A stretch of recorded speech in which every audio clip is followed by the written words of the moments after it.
متابعينا مرحبا بكم مرة أخرى. أحداث شوط المباراة الثاني هنا ما بين فريق الكوت مضيف هذه المباراة وفريق نفط البصرة. هنا تبادل التحايا مرة ثانية للإعلان عن بداية شوط المباراة الثاني. شوط أول انهاه فريق الكوت متقدما بفارق 7 أهداف على نفط البصرة ضيف القادم من محافظة البصرة العزيزة، والذي لم يكن بالمستوى المطلوب لطالما كان نفط البصرة ضيفا ثقيلا في كل محطة يأتي إليها رمية 9 أمتار. أم ماذا؟ نعم، رمية 9 أمتار حسب إشارة الحكم، وبالتالي هنالك مخالفة أثناء عملية تسديد الكرة لصالح فريق نفط البصرة. ها هو الحال الآن، رمية 9 أمتار. هل يتمكن المدرب السيد تحسين علي مدرب الشاب من أن يصحح الموقف؟ ماذا هناك؟ بطاقة صفراء على مدرب نادي الكوت بعد المشاورة ما بين حكم المباراة وحكم الطاولة، وبالتالي الآن عودة المياه إلى مجاريها. مباراة تعود مرة أخرى.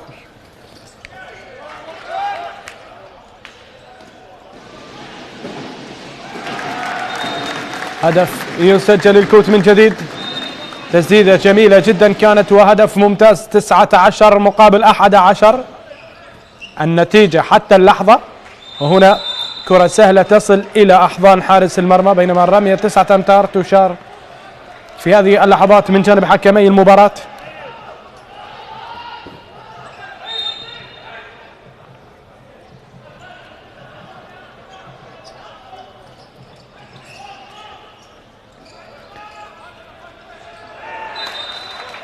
هنا التسديد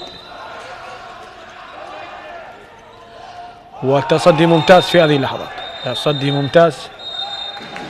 إبعاد دقيقتين لرقم 7 مرتضى عبد الهادي بعد ردة فعل حارس المرمى قبل التسديد. كان هنالك مخالفة أو الإبعاد لرقم 8 سيام فرحان.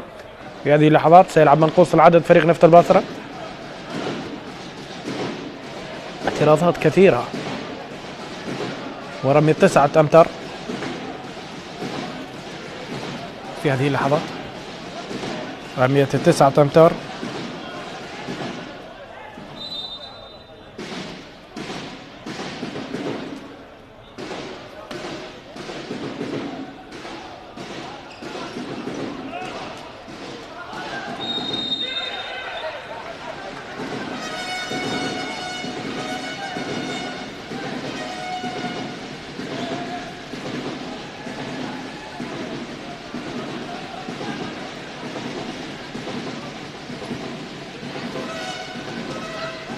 هنا تسديدة ممتازة ورقم 30 يسجل الهدف ال20.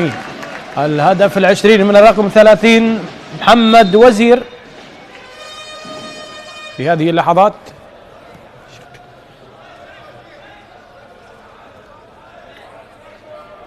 ممتاز محمد وزير، أداء عالي، 8 أهداف فارق أصبح الآن.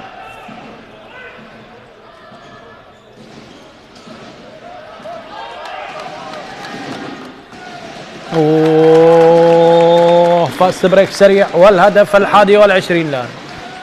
الهدف ال21 الآن، يعني إخراج حارس المرمى لا أعلم، لكن وكأن فريق نفط البصرة سلم المباراة. يعني حاولوا تعويض النقص العددي، لكن الأمور ذهبت بعيدا حقيقة. وبهذه الكيفية الفريق سيكون أمام مباراة صعبة. 21-12 وهدف هدف ممتاز، هدف ممتاز. محاولة الفاست بريك الآن، إعادة التنفيذ.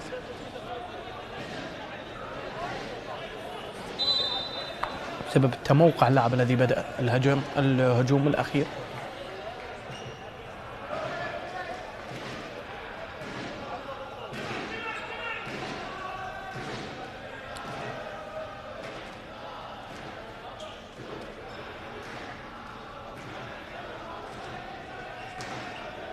عودة الكرة ومحاولة لصالح لاعبي فريق الكوت.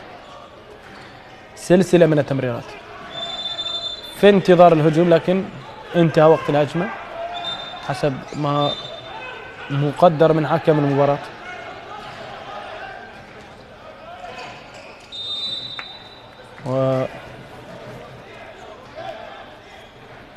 والآن إلى مخالفة جديدة.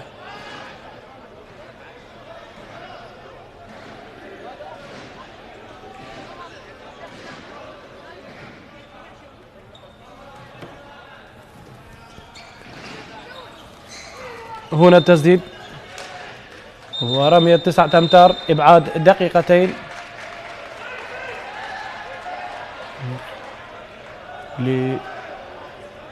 لمرتضى عبد الهادي هذه المرة بسبب التدخل الذي كان في اللقطة الأخيرة.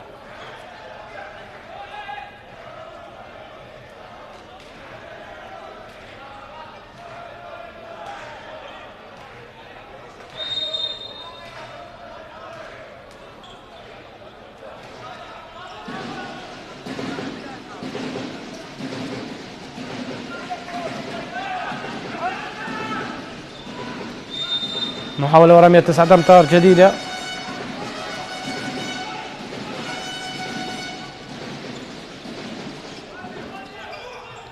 دخول ممتاز في هذه اللحظات.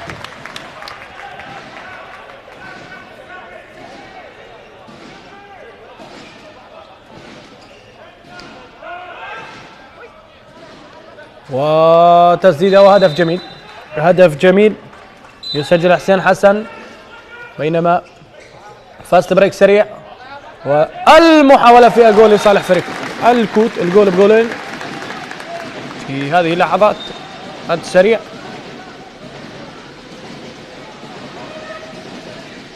حسين حسن، بينما كرة جديدة عند علي فرحان. 8 حسين فرحان إلى علي فرحان. حسين حسن، مرتضى، استلام من وليد جويد، بينما على الطرف محاولة وكرة تلعب الآن بانتظار الدخول السريع. يعني كالشد على القميص. حاضر 22-14.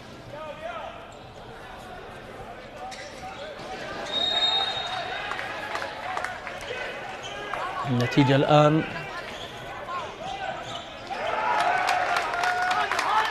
تعود الكرة سريعا لصالح لاعبي نادي الكوت عكس الاتجاه. والهدف 23 عن طريق علي خلف. علي خلف يسجل بطريقة جميلة بالخبرة.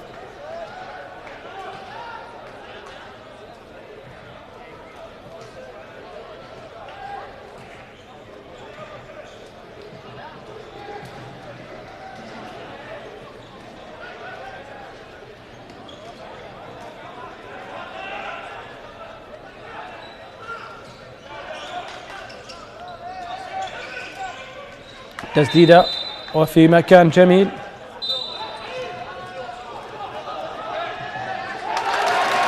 هنا العودة وهدف مباشرة يأتي الآن. هدف 24 لفريق الكوت أيضا عن طريق علي خلف.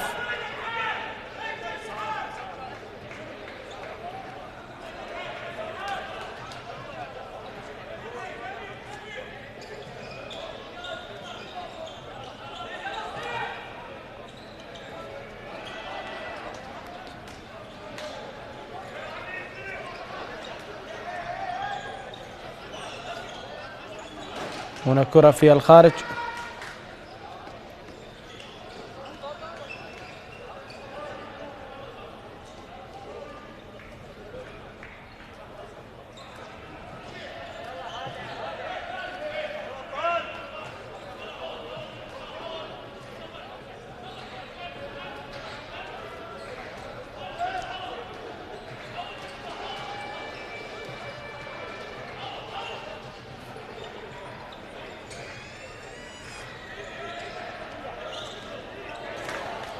عودة الكرة، فاست بريك سريع الآن لصالح فريق النفط البصرة. وحسين حسن ممتاز، اللاعب الشاب يقدم مستوى مميز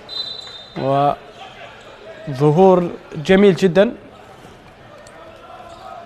الكوت 24-16 نفط البصرة. وهنا سلسلة التمريرات وعودة الكرة. علي عدنان يمرر إلى رقم 30 محمد وزير. كرة تعود للاعبي نفط البصرة. فاست بريك آخر، محاولة وحسين حسن. هدف ثاني يأتي الآن وهو 17 لفريقه. ممتاز حسين حسن.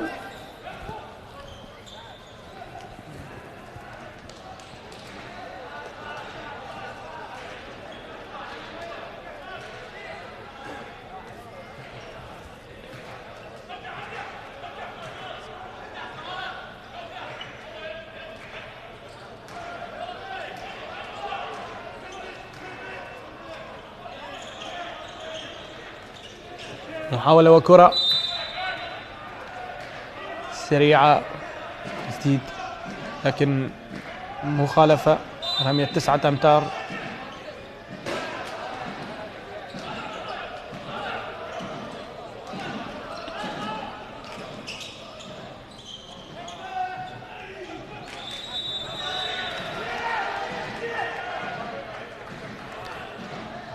فيما تأتي رمية 7 أمتار جزائية لفريق نفط البصرة الآن من أجل عيون الهدف 18 والعودة في المباراة.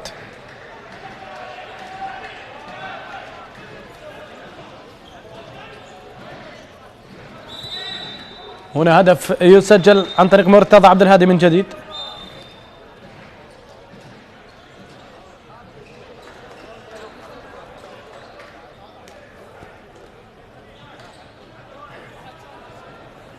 مرتضى عبد الهادي.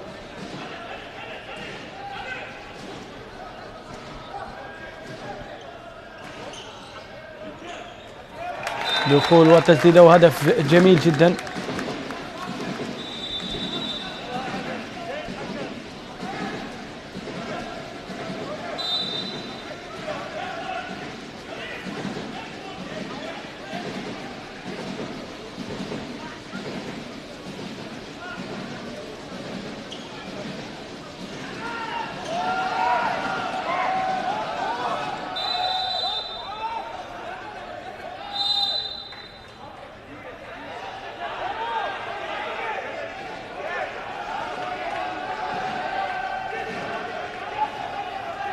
صافرة من حكم المباراة بإعادة تنفيذ المخالفة.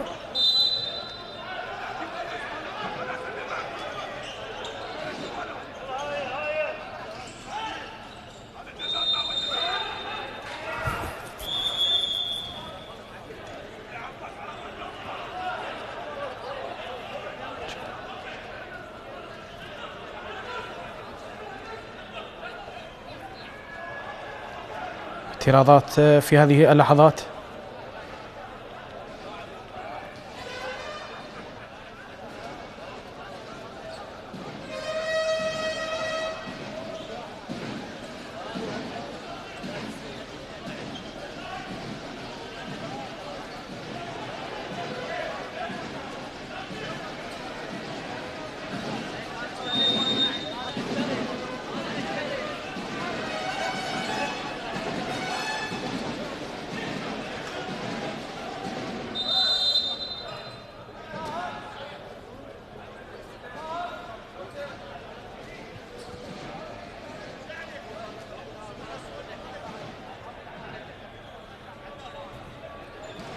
هنا الحديث مستمر والنقاشات حاضرة.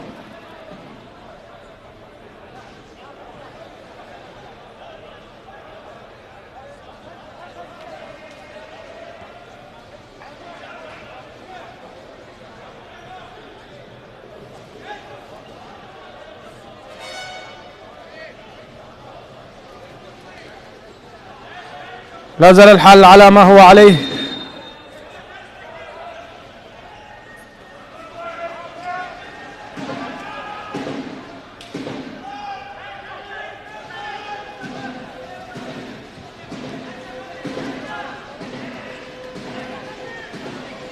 بينما كرة تعود الآن وتسديدة وكرة في الأوت، كرة في الخارج.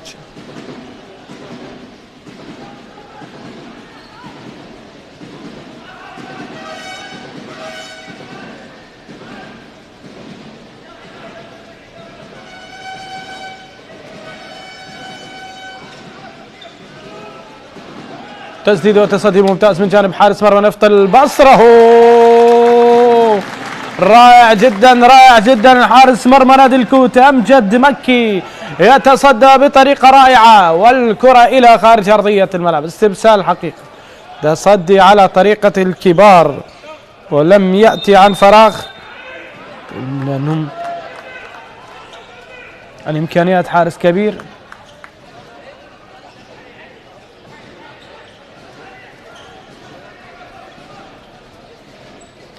هنا التسديدة وكرة في الخارج.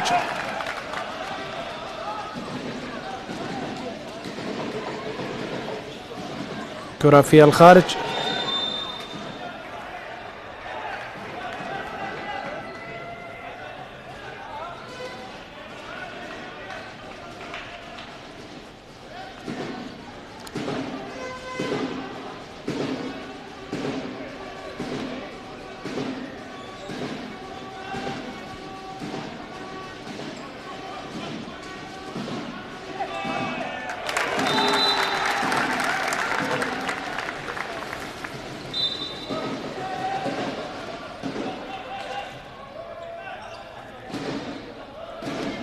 تعود المحاولات والكرة الآن لصالح فريق نفط البصرة.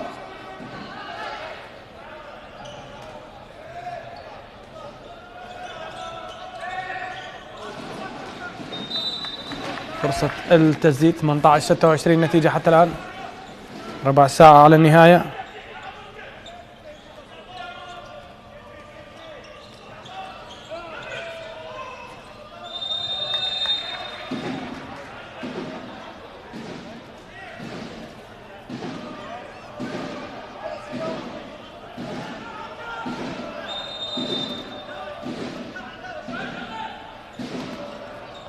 رمية 9 أمتار من أجل عيون الهدف 19. الآن المنفذ يصل في هذه اللحظات، الاختصاص مرتضى عبد الهادي. مرتضى في مواجهة أمجد مكي. أوه يا أمجد، يا أمجد، تصدي ممتاز من جانب أمجد في هذه اللحظات.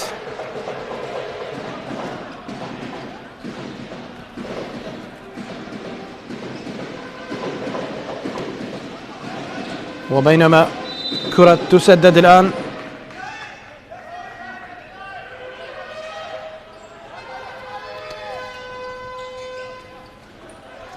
في محاولة لصالح نادي الكوت. تعود وتصدي ممتاز بينما فاست بريك.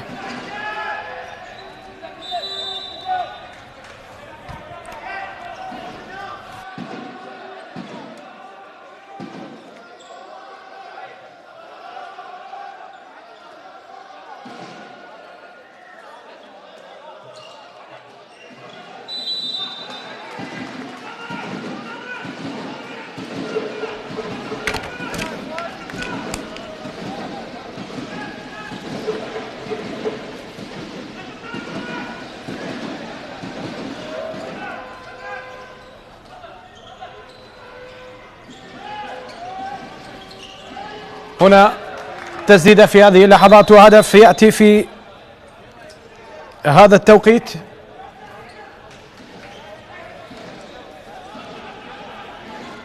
إذن هنا حارس المرمى بداية لعب،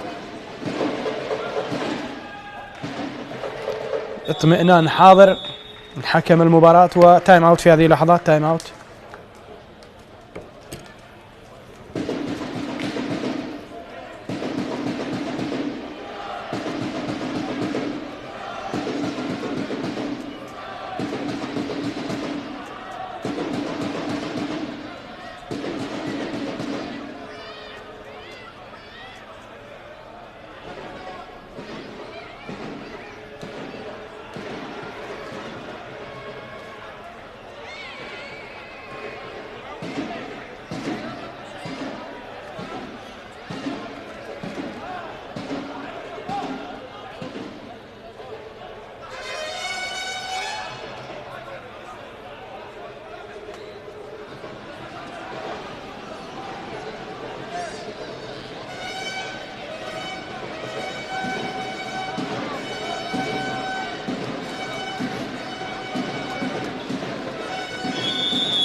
عودة بعد التايم اوت.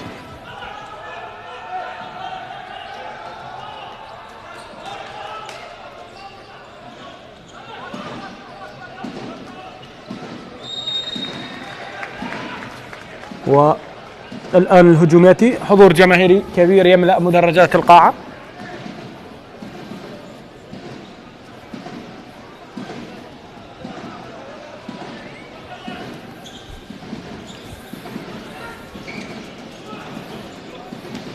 هنا التسديدة والتصدي.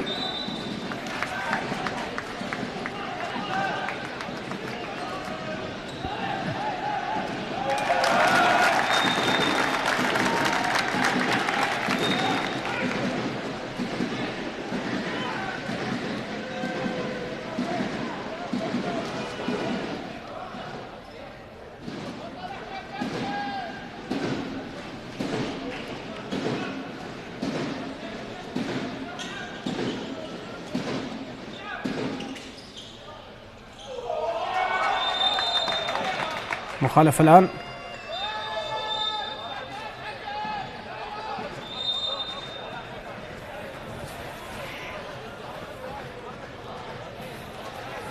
سلامات للاعب نادي الكوت.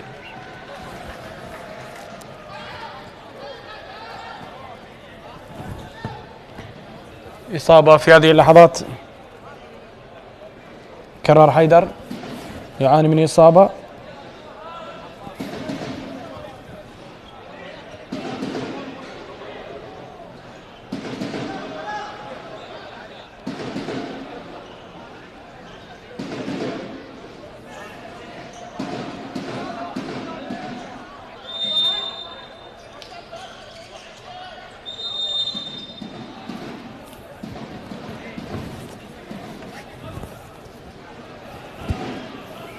اثنا عشر دقيقة متبقي على النهاية. 18-27 فرق 9 أهداف. إيقاف دقيقتين يأتي الآن واستغراب على القرار.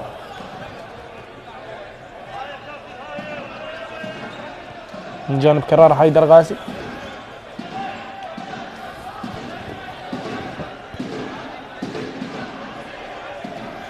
إذا استغراب من الدكة الفنية. حكم مباراة أدرى بقراراته.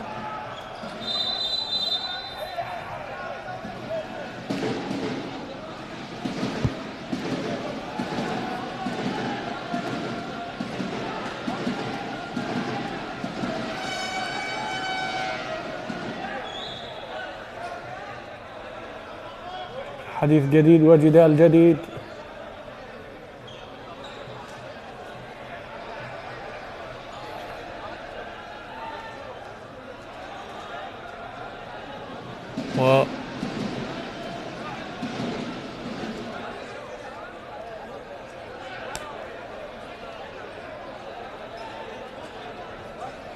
في انتظار القرار. حكم المباراة جزء من نجاح المباراة. ضغط كبير كان على الحكام.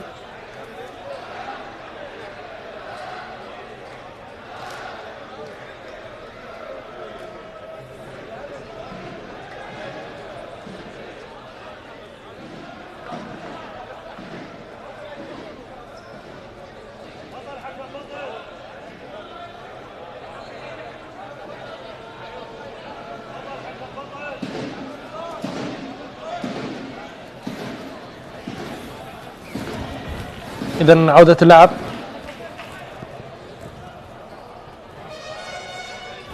وليد جويد يبدأ لعب.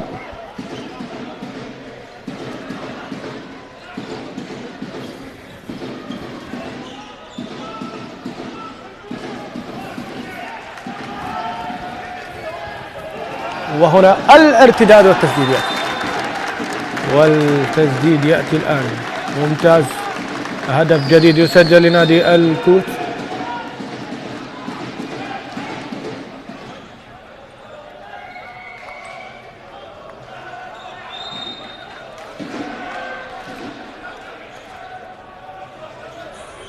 في كرة يتناقلها لاعبي الفريقين.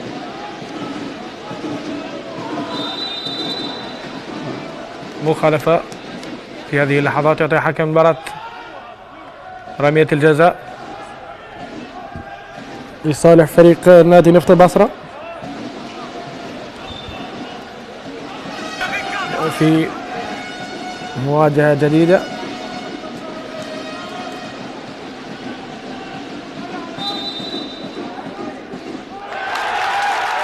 كرة في الخارج. التصدي.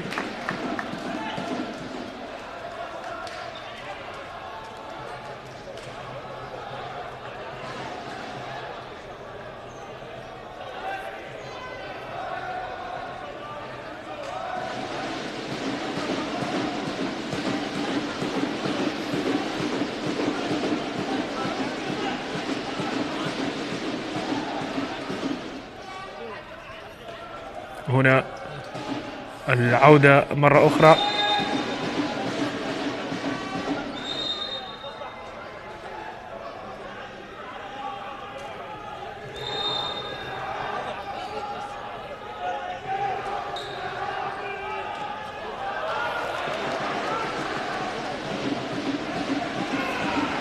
المباراة لا زالت باتجاه واحد، ومحاولات الرد من نفط البصرة. هدف جميل، هدف جميل حقيقة، بصمة لاعب سيف عبد الحسين، هدف جميل جدا لصالح نفط البصرة الآن، والأمور بدأت شبه محسومة، لكن العودة ممكنة لفريق بحجم نفط البصرة عائد من مشاركة عربية. فريق الكوت أيضا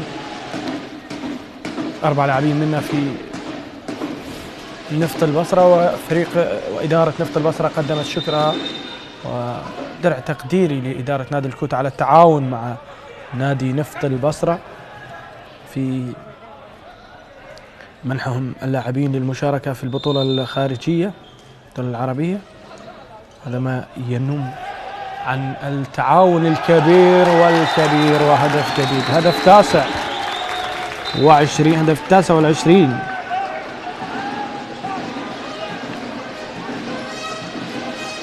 لفريق نادي الكوت. فاست بريك، محاولة دفع ورمية الجزاء، إيقاف دقيقتين. في هذه اللحظات ازداد الأمر صعوبة، المباراة شبه حسمت لنادي الكوت.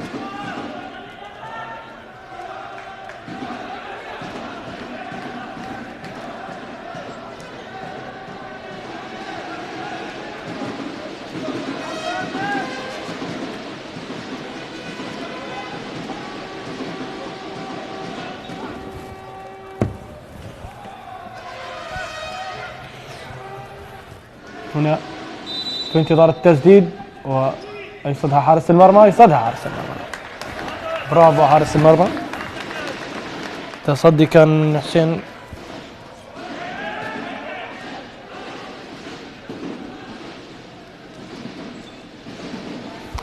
حارس مرمى نادي نفط البصرة، تصدي في وقته.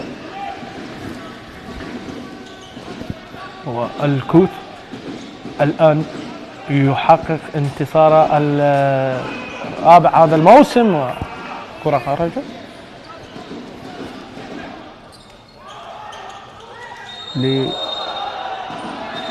ليتقدم جيش انتظار. الآن يعادل نقاط نادي الجيش نادي الكوت. مخالفة الآن، الكرة تعود لحارس المرمى. نفط البصرة سيبقى ب3 نقاط، إنما الكوت خسر مباراة وفاز في المباراتين، الآن يحقق انتصار في المباراة الرابعة. أمور جيدة.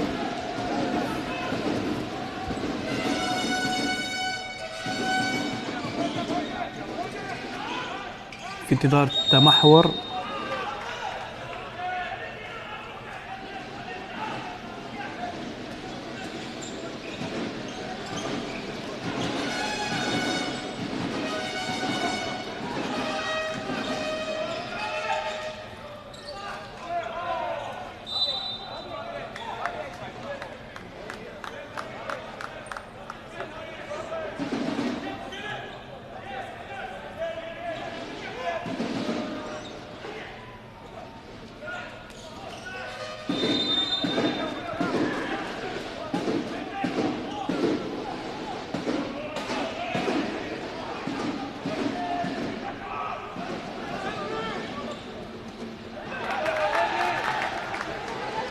هنا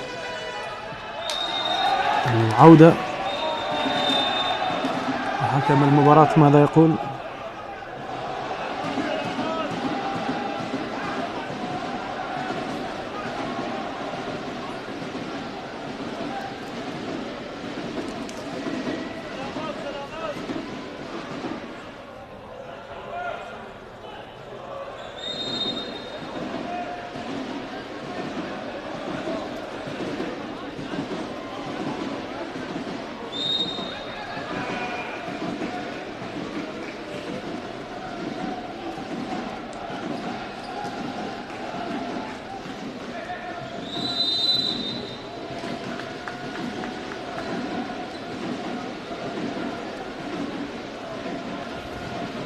وقت مستقطع الآن يؤخذ في هذه اللحظات الحاسمة.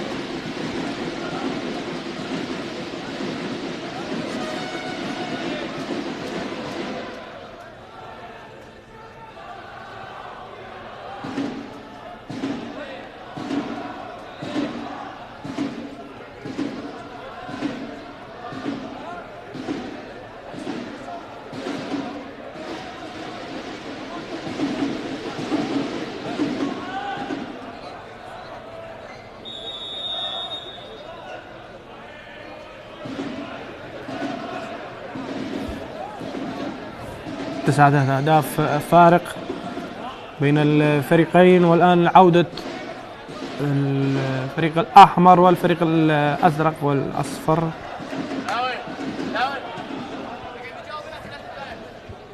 سبع دقائق أخيرة.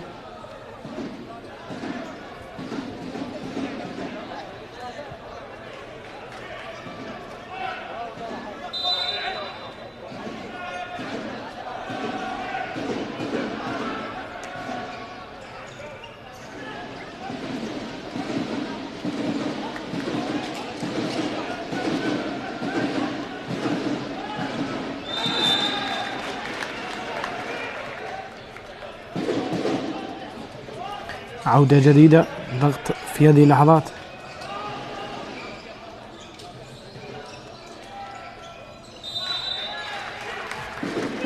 مخالفة ورمية 9 أمتار.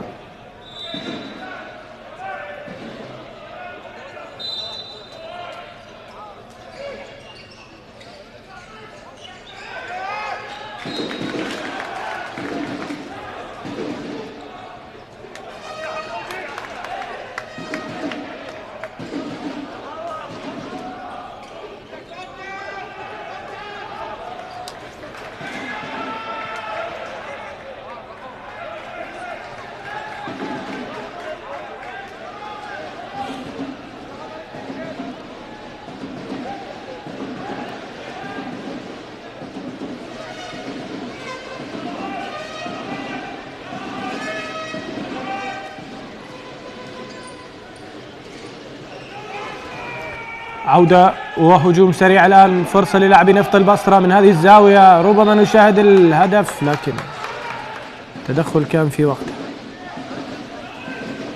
لمنع الهدف ورمية 9 أمتار.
هدف جديد الآن يسجل لنادي الكوت. إذا الأمور سائرة بمباراة خالصة لفريق الكوت. زمام الأمور شبه أن حسمت. هنا العودة مرة أخرى، فاست بريك سريع وجميل جدا، جميل جدا هذا الحضور. نفط البصرة خسارة جديدة. تايم اوت يعطى في هذه اللحظات. هذه الجماهير السعيدة.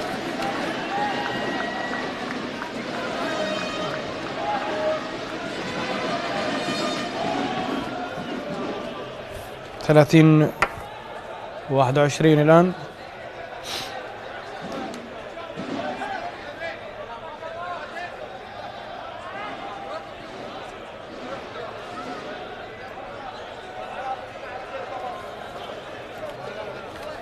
ثلاث دقائق و49 ثانية على النهاية. 31 مقابل 21 الآن.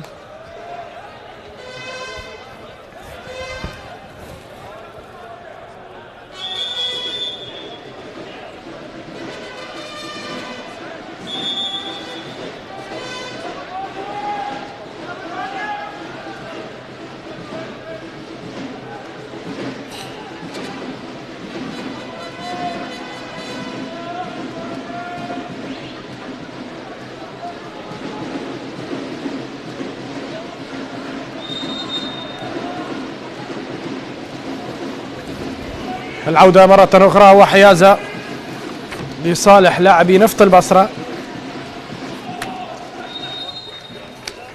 هنا الحديث مستمر.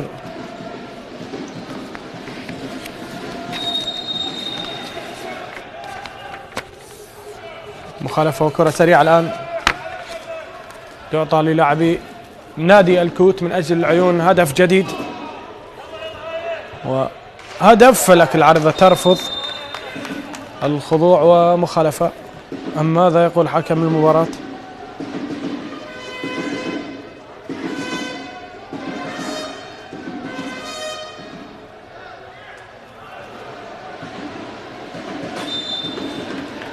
إيقاف دقيقتين الآن.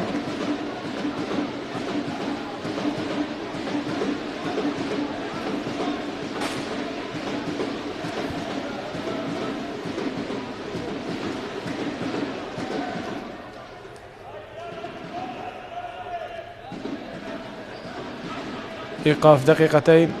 في هذه اللحظات الأمور لا تسير على شكل يريح مدرب فريق نادي نفط البصرة تحسين علي. المباراة توقفت كثيرا.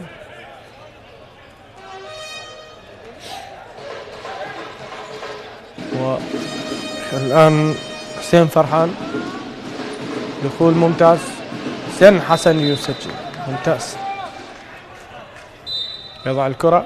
الهدف 22. يحاولون تقليص الفارق بأي شكل وأي صورة لاعبي فريق نادي نفط البصرة. هنا لا زال الحديث ولا زالت الأمور.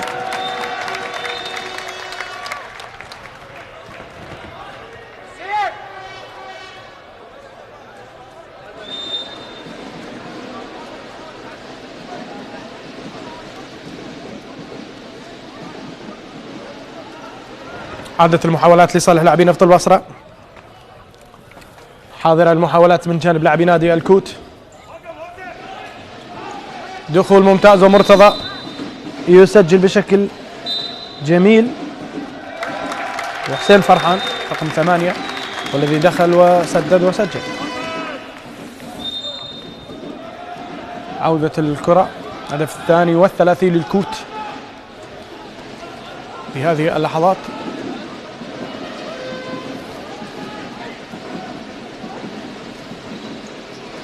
دقيقة ونصف على الختام. 33 للكوت يسجل. ومخالفة رمية 9 أمتار. رمية 9 أمتار رمية الجزاء. 33-23. 10 أهداف فارق بين الفريقين، والأمور في طريقها للنهاية. خلاص انتصار جديد للكوت، انتصار جديد لأبناء واسط في واسط.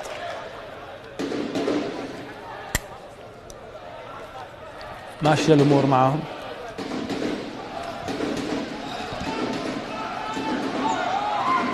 تسديدة من الخارج لكن حارس المرمى توقيت رائع.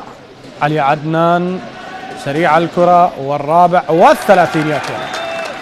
الرابع والثلاثين يسجل لنادي الكوت. أيها الأحبة، المباراة كانت من طرف واحد. انتصار جديد يكتب في الجولة الرابعة لفريق الكوت. خسارة جديدة تكتب لنفط البصرة. رمية 9 أمتار الآن حاضرة بين الفريقين.